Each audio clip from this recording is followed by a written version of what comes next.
Hi everyone, আজ রান্না করব কই মাছ। তো মাছটাকে আমি সুন্দর করে ধুয়ে নিয়েছি। ধুয়ে এখন মাছগুলো আমি ভেজে নেব। একে একে সব মাছগুলো ভেজে নেব। এদিকে আমি মশলাগুলো রেডি করে নিয়েছি।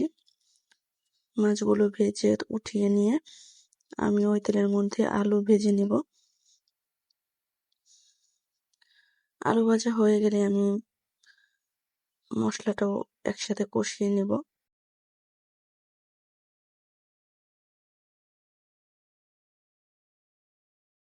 কি কি কই মাছ খেতে পছন্দ করেন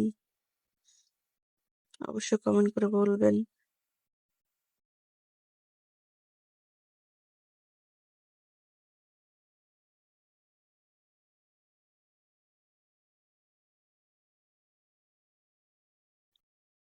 আমি মাছগুলো তুলে নিয়েছি। এখন আমি আলুগুলো ভেজে আমি ওর মধ্যে মশলাগুলো দিয়ে দিলাম। আদা বাটা, পেঁয়াজ বাটা, তারপরে জিরা বাটা, শুকনো লঙ্কার গুঁড়ো, পরিমাণ মতো হলুদ, লবণ, ধনিয়া গুঁড়ো দিয়ে মশলাটাকে সুন্দর করে কষিয়ে নিব। মশলাটা কষানো হয়ে গেলে আমি পরিমাণ মতো ঝোলের জল দিয়ে মাছগুলো দিয়ে সুন্দর করে ফুটিয়ে নামানোর আগে ভাজা জিরার গুঁড়া দিয়ে আমি নামিয়ে ফেলবো। তাহলে রেডি হয়ে যাবে আলু দিয়ে কই মাছের ঝোল।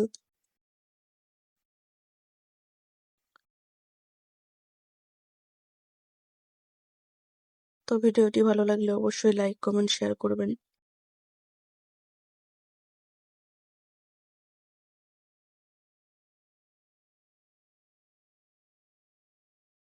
কে কে এইভাবে রান্না করেন জানাবেন। আর যারা না করেছেন তারা অবশ্যই রান্না করবেন। তো এই তো ঝোলটা ফুটে গেলে নামিয়ে ফেলবো।